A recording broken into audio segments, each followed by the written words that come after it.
इस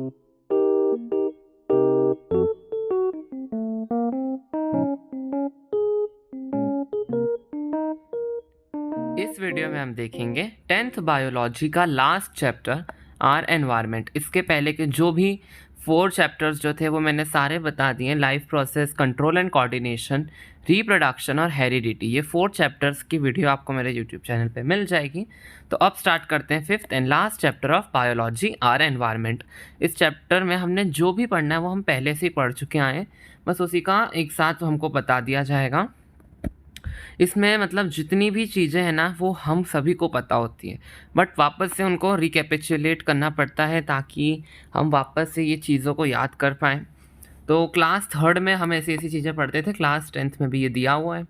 पहला हमको इस चैप्टर में पढ़ना पड़ेगा एनवायरनमेंट। एनवायरनमेंट क्या होता है? हमारे आसपास जो भी चीज़ हो, हम जहाँ बैठे हैं, फॉर एग्जांपल आप कोई चेयर पे बैठे हो, उसके आसपास जो भी चीज़ें हैं वो एनवायरनमेंट कहलाती है। वो फिजिकल फैक्टर हो, क्लाइमेटिक फैक्टर हो, और जो इंसान, आप जैसे कमरे में बैठे हैं, आपके मम्मी पापा या आपके भाई बहन भी आपके साथ में बैठे होंगे ना, तो वो आपके मम्मी पापा, आपके भाई बहन भी उस एनवायरनमेंट के हिस्सा होंगे। मतलब आप इधर बैठे हो, आपके आसपास होने वाली कोई भी चीज़, आपके आसपास जो भी चीज़ पाई जाती है वो आपके एनवायरनमेंट होगा।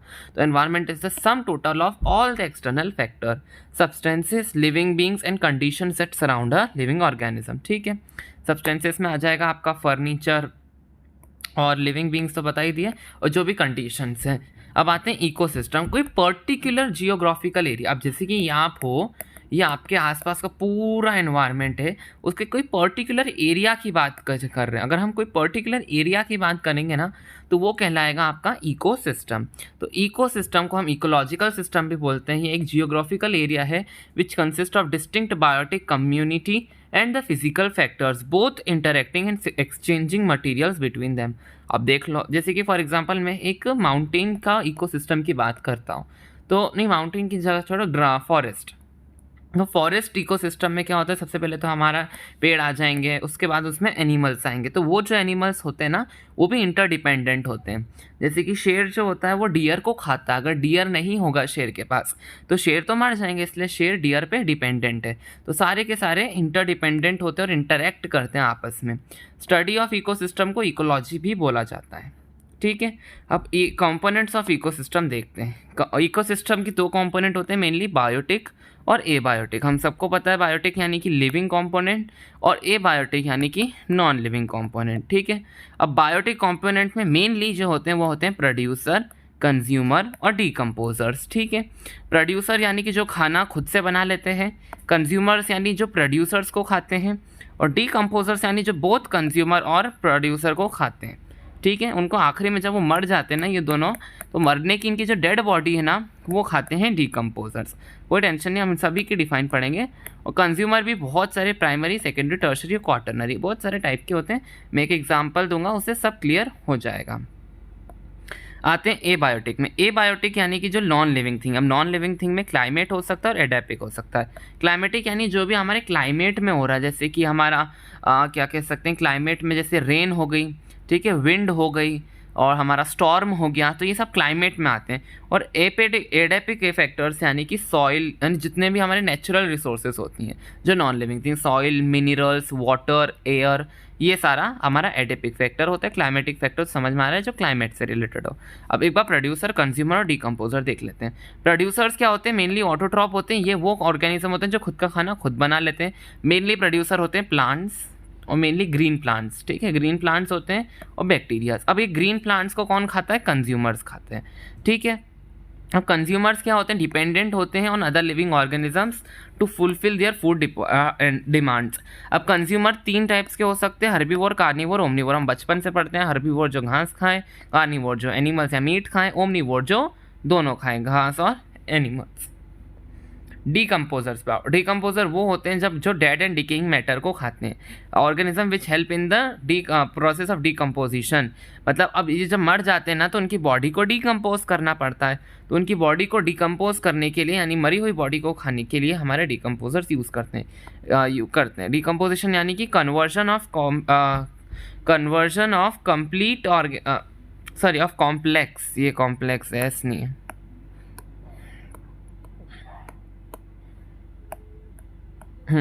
तो conversion of complex organic substances into simpler forms. तो हमारी बॉडी में जितनी भी कॉम्प्लेक्स ऑर्गेनिक सब्सटेंसेस होती हैं ना, उनको ऑर्गेनिक सब्सटेंसेस में सिंपलर फॉर्म में बदल देते हैं। हमारी बॉडी में बोन्स है, बोन्स काय की बनी होती है, कैल्शियम की बनी होती है।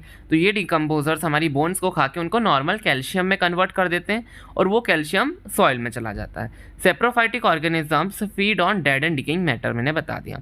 अब देख लो, ये जो कंज्यूमर थे ये 4 प्रकार के मैंने आपको बताए थे, जरूरी नहीं 4 प्रकार क्यों, ये जो फूड चेन होती है ना, ये उसकी लंबाई पे डिपेंड करता है कि कितने बड़े होगा, कितने हमारे कंज्यूमर्स निकलेंगे।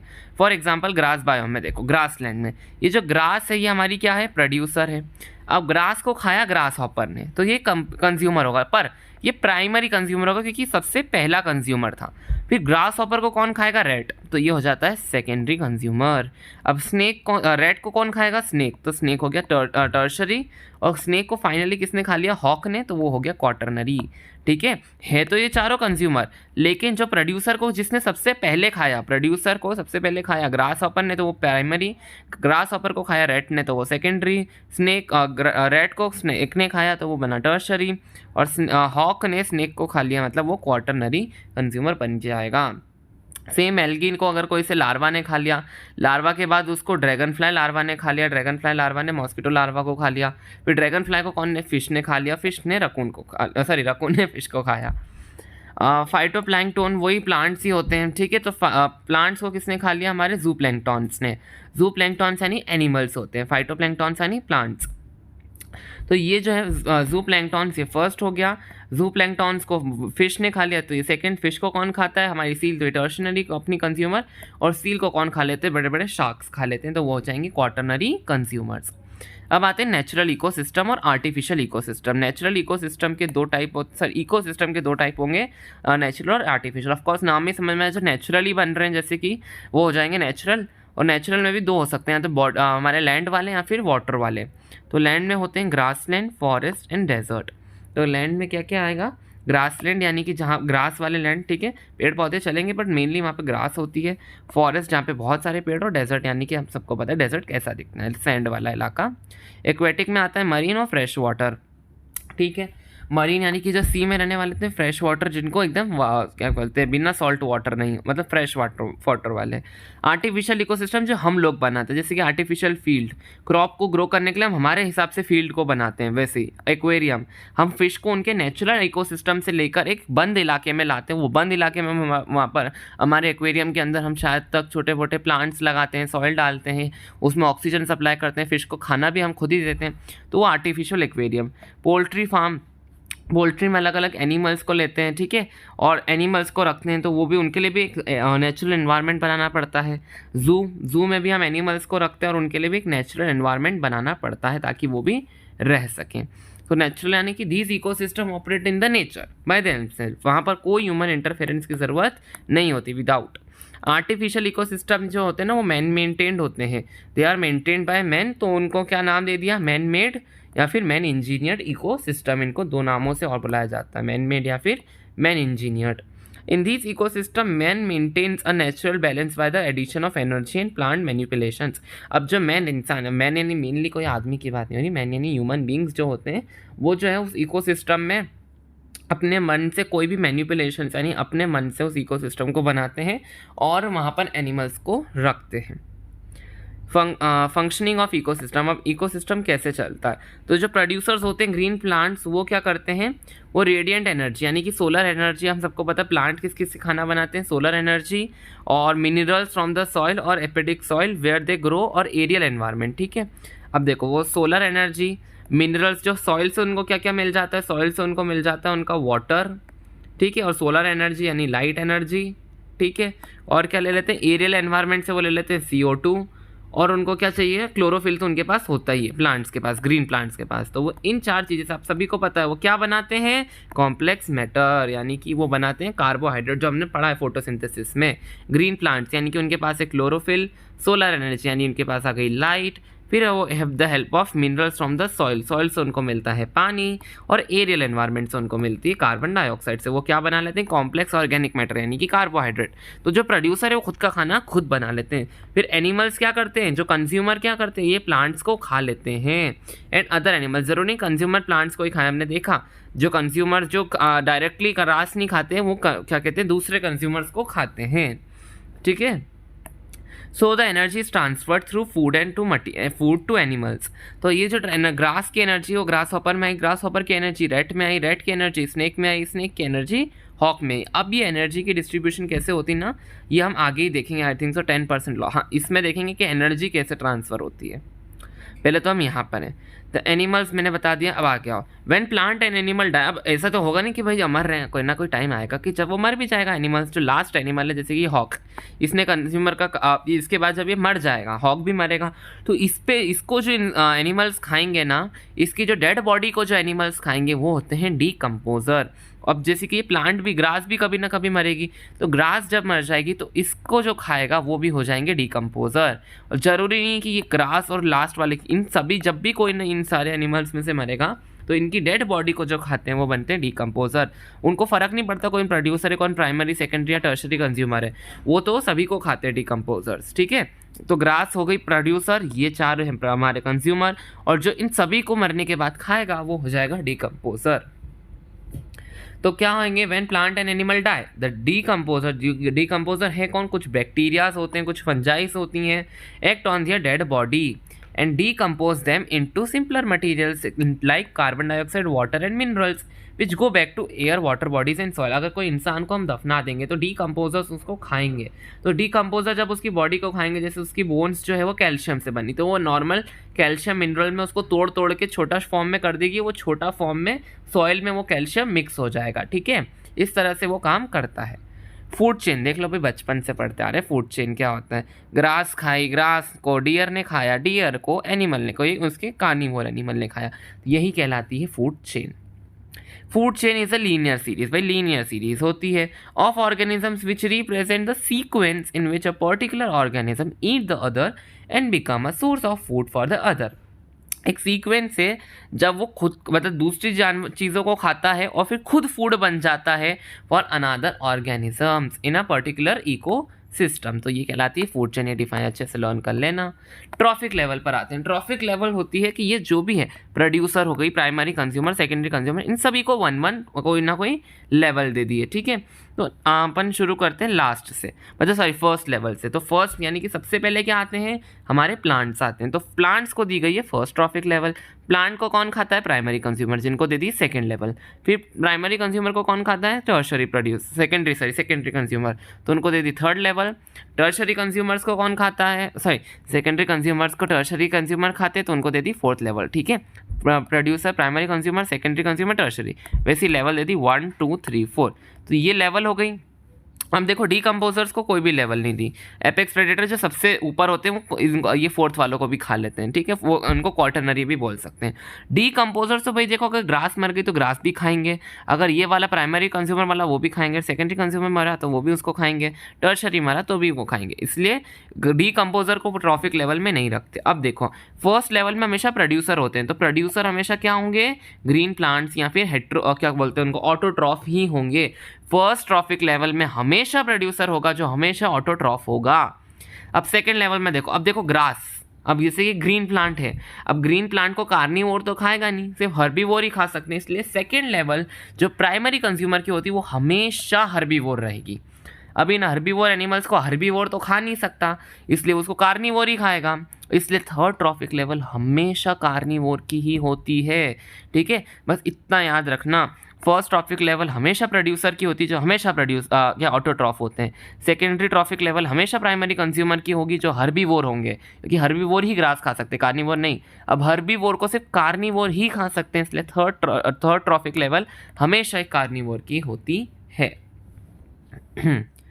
तो बस ये लिखा, it is the position an organism occupies in a food chain. जो फूड चेन में जो पोजीशन ऑक्यूपाई मिलती है, जैसे कि ये हो गई फर्स्ट ट्रॉफिक, ये सेकंड, ये थर्ड, ये फोर्थ, ये हो गई फर्स्ट, ये सेकंड, ये थर्ड, ये फोर्थ, ये फिफ्थ। तो ये अलग अलग पोजीशंस हैं। ये food chain, each link in the food chain represents the trophic level.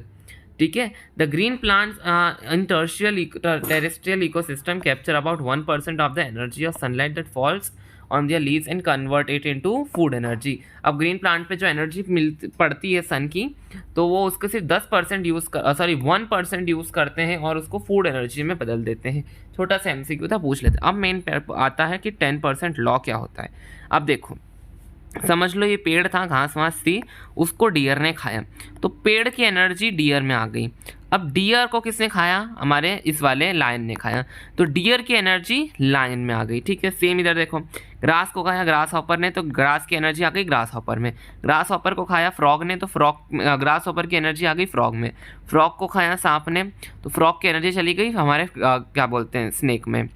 तो स्नेक को किसने खाया? हमारे हॉक ने, तो हॉक में किसकी एनर्जी आ गई? स्नेक की। तो ये जब इधर से इसमें से एनर्जी जाती है, तो कितनी एनर्जी जाती है? सिर्फ और सिर्फ 10% एनर्जी जाती है। ये किसने बोला था? ये बोला था हमारे रेमंड्स लैंडमैन, जो भी बोलना है आपको बोलो। ये 1942 में इन्होंने अपनी थ्योरी दी थी। क्या? इसका देखो एग्जाम्पल, प्रोड्यूसर में कितनी एनर्जी आपको दिख रही है? 30,000 एनर्जी दिख रही है। तो 30,000 का 10% क्या होगा? 30,000 का 10% होगा 3,000। तो 3,000 एनर्जी जाएगी हमारे प्राइमरी कंज्यूमर के पास। अब 3,000 के बाद सेकेंडरी कंज्यूमर, इसमें सेकेंडरी कंज्यूमर में वापस कितनी जाएगी? सिर्फ और सिर्फ 10%। 3,000 का 10% यानी 300 जूल्स। अब उसके भी ऊपर वाले में कितनी जाएगी? सिर्फ 10%, यानी 300 का भी 10 यानी कि 30। यहाँ पर एक और एग्जाम्पल दे रखा है। यहाँ पे पहले उसके पास कितनी थी? हमारे पास कितनी थी? 2,70,000। उसके बाद सिर्फ गई 27,000, उसके बाद सिर्फ 2,700, उसके बाद सिर्फ 270। ठीक है, तो सिर्फ और सिर्फ 10% एनर्जी जाती है। अब देखते हैं यहाँ पर, तो बस यही बताया था उन्होंने कि नेक्स्ट लेवल पे सिर्फ 10% एनर्जी जाती है। और ये जो एनर्जी है, बाकी एनर्जी उनको कहाँ से मिलती है? और क्यों इतनी एनर्जी चली कहाँ जाती है भाई? 100% जानी चाहिए थी, नहीं 100% भाई। अब थोड़ी सी ये भी तो यूज़ करेगी ना, हमारे ग्रास भी यूज़ करेंगे। अब जब ग्रास ने रैबिट को दी, तो रैबिट भी उस एनर्जी को यूज़ करेगा, तो बची कुछ एनर्जी जाती है अगले वाले में, तो सिर्फ 10% एनर्जी जाती है। अब फूड वेब पर आओ। फूड वेब क्या होता है? कुछ इस प्रकार दिखता है। अब ज़रूरी नहीं भाई, इतना फ्लो चार्ट के हिसाब से नहीं चलता है कि डियर को सिर्फ डियर सिर्फ ग्रास ही खाता है, लायन सिर्फ डियर को ही खाता है, ऐसा नहीं होता। लायन डियर को भी खाता है, लायन बफेलो को भी खाएगा, लायन कोई छोटे ऑर्गेनिजम्स को भी खाएगा।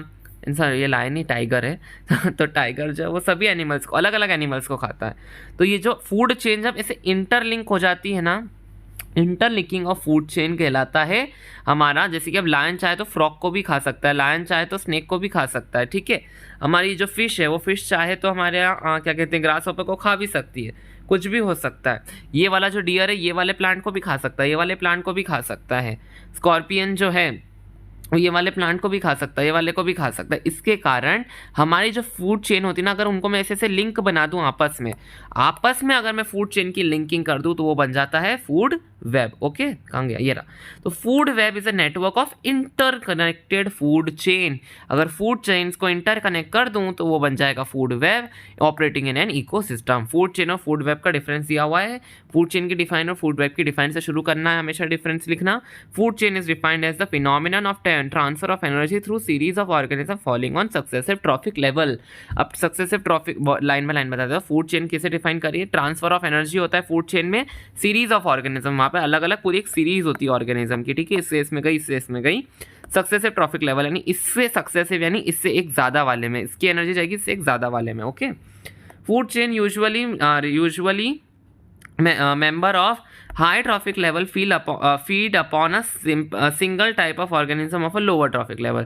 तो एक हाई ट्रॉफिक लेवल वाला ऑर्गेनिज्म हमेशा एक लो ट्रॉफिक लेवल वाले ऑर्गेनिज्म में एक ऑर्गेनिज्म को ही खाता है, एक ने एक को ही खाया।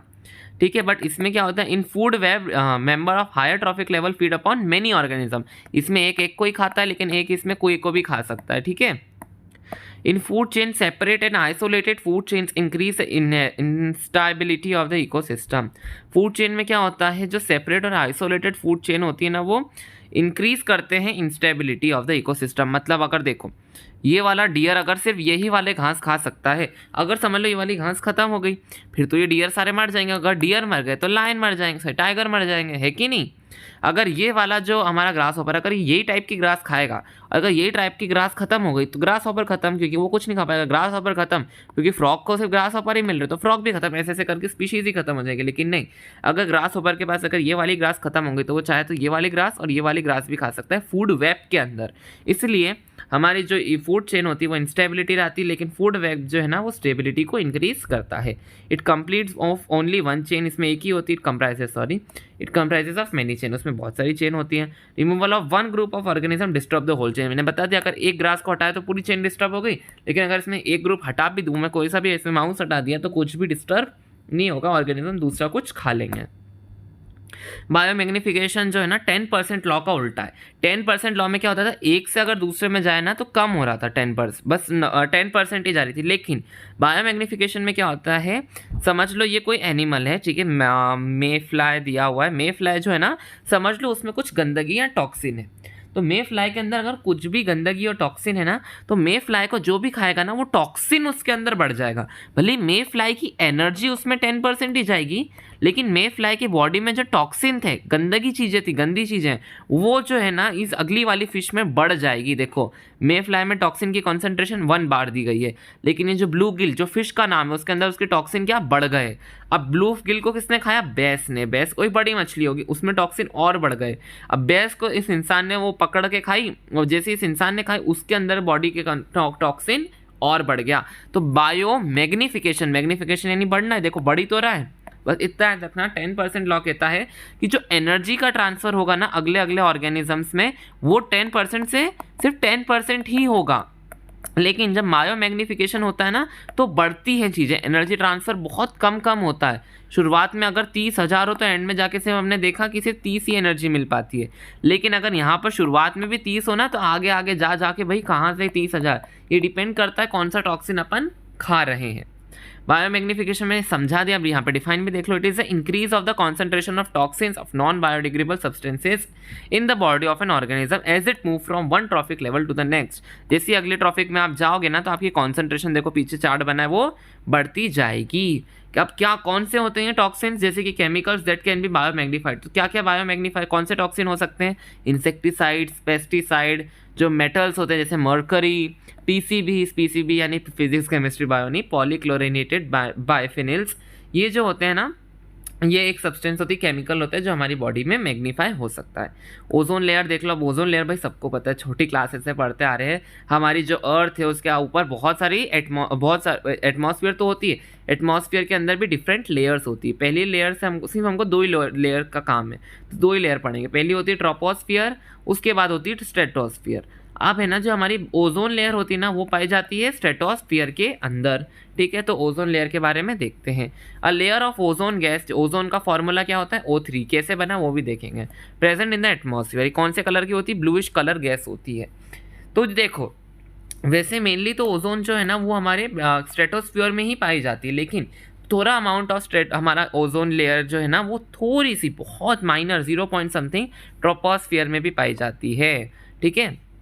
ये हम लोग हैं, ये हमारी यहाँ ये हमारी अर्थ है, ये ट्रोपोस्फियर, ये स्ट्रेटोस्फियर, पूरी ओजोन यहीं पाई जा रही है, लेकिन कुछ अमाउंट थोड़ा सा ट्रोपोस्फियर में भी है, ठीक है।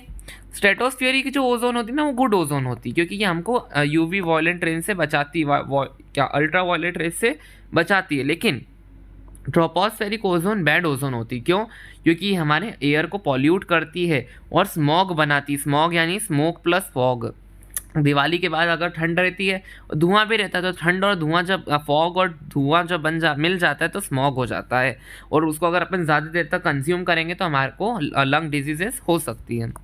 ओजोन लेयर क्या करती है, अब ओजोन लेयर डायरेक्टली करती क्या है, ये ओजोन है, ये जो हार्मफुल रे आ रही है ना सन की, ये उनको रिफ्लेक्ट कर देती है। जैसे हमारी लाइट चैप्टर में पढ़ा ना रिफ्लेक्ट हो जाता है, वैसे ही रिफ्लेक्ट हो जाती है। लेकिन अगर कोई पर्टिकुलर एरिया में अगर ओजोन लेयर हट गई, अगर वो डिप्लीट हो गई, कम हो गई, तो देखो सन की रेस अंदर आ जाएगी जो हमारे लिए नुकसानदायक हो सकती है। तो ओजोन लेयर डिप्लीशन बता दें, अगर कॉन्सेंट्रेशन ऑफ ओजोन अगर कम हो जाए तो वो हो जाती है हमारी ओजोन लेयर डिप्लीशन और हमारी अल्ट्रावायलेट रेस अंदर आ जाएगी। अब बनती कैसे ओजोन देख लो, हम सभी को पता ऑक्सीजन कैसे O2 के फॉर्म में रहती है, लेकिन जब O2 के अंदर O2 के ऊपर यूवी रेस पड़ती है तो यूवी रेस के कारण O2 O और प्लस O में कन्वर्ट हो जाती है, और यही एक O O2 के मॉलिक्यूल से मिलकर O3 बना लेते हैं, यानी कि ओजोन बना लेते हैं। ठीक है, फिर से बता देता हूँ। नॉर्मली जो हमारी ऑक्सीजन होती है ना, वो हमेशा मॉलिक्यूल O2 के फॉर्म में रहती है, लेकिन O2 पे जैसी ये जो यूवी रेज होती है ना सन की, ये पड़ती है, तो ये जो O रहते हैं वो अलग हो जाते हैं और ये वापस से इन्हीं के साथ जुड़ जाते हैं। O+O अलग वाले मॉलिक्यूल के साथ जुड़ के 1 2 3 O हो जाएगा, तो O3 फॉर्म हो जाता है। ठीक है, ये स्टेप 1, ये स्टेप 2। अब ये जो ओजोन लेयर डिप्लीशन होता है, ये क्यों होता है? सभी को पता है, क्लोरोफ्लोरोकार्बन जो होता है वो मेनली इसका कॉज होते हैं, बट फिर भी देख लेते हैं। CFCs यानी कि क्लोरोफ्लोरोकार्बन जो रिलीज होते हैं हमारे एनवायरनमेंट में बाय इंडस्ट्री, जो हम AC चलाते हैं, रेफ्रिजरेटर चलाते हैं, उसके पीछे से रिलीज होता है, तो वो स्ट्रेटोस्फीयर में जाता है, स्ट्रेटोस्फीयर को गंदा कर देता है। सनलाइट जो है वो ना ये CFC को ब्रेक कर देती क्लोरीन में। अब जैसे कि CFC पूरी गैस हमारी ऊपर फैल गई, अब जैसे CFC पहुंची ना, तो CFC के ऊपर जैसे सनलाइट पड़ती है तो ये क्लोरीन में टूट जाती है, और क्लोरीन जो है ना ये ओजोन को तोड़ देता है, वापस से नॉर्मल ऑक्सीजन बना देता है। तो क्लोरीन क्या करती है? ओजोन को वापस से तोड़ देती है, डिस्ट्रॉय कर देती है। अब जितना ज़्यादा क्लोरीन उसको तोड़ेगी उतना ज़्यादा हमारे पास डिप्लीशन हो जाएगा। तो ODS क्या होती है? Ozone depleting substances. जो ओजोन लेयर को क्या क्या चीज़ें जो डिप्लीट करती है, डिप्लीट करेगी, उसको ODS बोलेंगे। फुल फॉर्म याद रखना। जैसे ये क्लोरोफ्लोरोकार्बन करते हैं, हाइड्रोक्लोरोफ्लोरोकार्बन करते हैं, हेलॉन्स, मिथाइल ब्रोमाइड, मिथाइल क्लोरोफॉर्म। ठीक है, ये सारी चीज़ें हमारे क्या ये जो ओजोन लेयर है उसको डैमेज करती है। इफेक्ट ऑफ डिप्लीशन, अब इफेक्ट क्या पड़े हमको? स्किन कैंसर हो सकता है, यूवी रेज अगर अंदर आ गई, कैटारैक्ट हो जाएगा, DNA डैमेज हो सकता है, हमारी इम्यूनिटी कम होगी, सनबर्न्स होने लगेंगे, क्रॉप जो है वो ख़राब हो जाएगी, तो लो क्रॉप होगी, डिस्ट्रक्शन ऑफ मरीन लाइफ, पानी पर असर पड़ेगा, पानी उड़ जाएगा, बहुत ज़्यादा एरिया का डिस्ट्रक्शन हो जाएगा। तो 1987 में क्या हुआ था? United Nation Environment Programme, UNEP पूछा जा सकता है। यूनाइटेड नेशन एनवायरनमेंट प्रोग्राम ने क्या करा था? उन्होंने ना एक फोर्ज करा था, एक अग्रीमेंट। तो उन्होंने क्या करा था? ऐसे रेफ्रिजरेटर जो थे ना, हमारा क्या ये रेफ्रिजरेटर जो CFC यूज़ करते थे उनको बैन करके CFC फ्री रेफ्रिजरेटर, पूरी दुनिया में अब CFC फ्री रेफ्रिजरेटर ही बनेंगे, ऐसा ऑर्डर दिया था 1987 में। तो 1986 के जितने भी प्रोडक्शन थे ना, अब उनको रेफ्रिजरेटर में से CFC गैस को हटाना पड़ा, क्योंकि CFC गैस क्या करती थी? ओजोन को ख़राब कर रही थी। अब मैनेजिंग द गार्बेज भी प्रोड्यूस, सबको पता है भाई, अब थर्ड क्लास का लग रहा है, ये तो थर्ड क्लास में पढ़ते थे ना EVS के अंदर। तो garbage causes pollution, diseases and bad odour, सबको पता है। जितना भी ये नंबर ऑफ वेस्ट इंक्रीज होगा, हाई पॉपुलेशन, जितनी ज़्यादा पॉपुलेशन होगी उतने ज़्यादा वेस्ट बनेगा। If the waste management are not carried out properly, अगर हमारा वेस्ट मैनेजमेंट ढंग से नहीं हुआ, then it may lead to pollution, तो वो हमारी पॉल्यूट भी करेगा।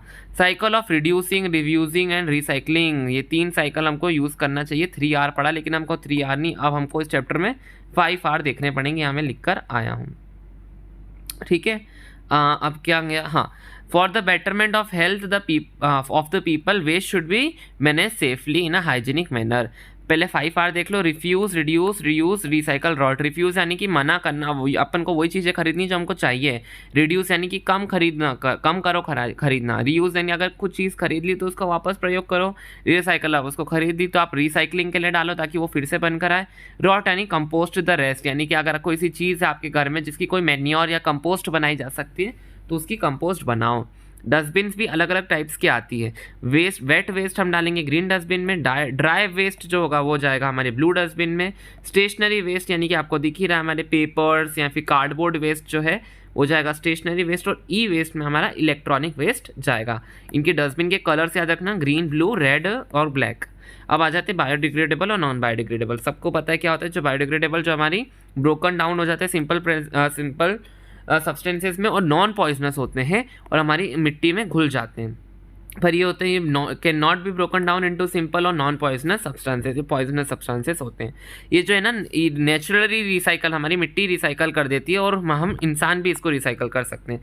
लेकिन इसको ना ही कोई मिट्टी हमारा नेचुरली रिसाइकल हो पाती, ना ही इसको लोग नेचुरली रिसाइकल कर पाते हैं। ये जो वेस्ट होता है वो नेचुरल इंग्रेडिएंट का होता है, तभी तो नेचुरली ये डिकम्पोज हो पाता है। लेकिन ये जो वेस्ट होता है वो सिंथेटिक यानी कि मैनमेड चीज़ों का होता है। They can produce useful products after biodegradation. जब इनकी बायोडिग्रेडेशन हो जाएगी ना तो अच्छे अच्छे प्रोडक्ट बनेंगे।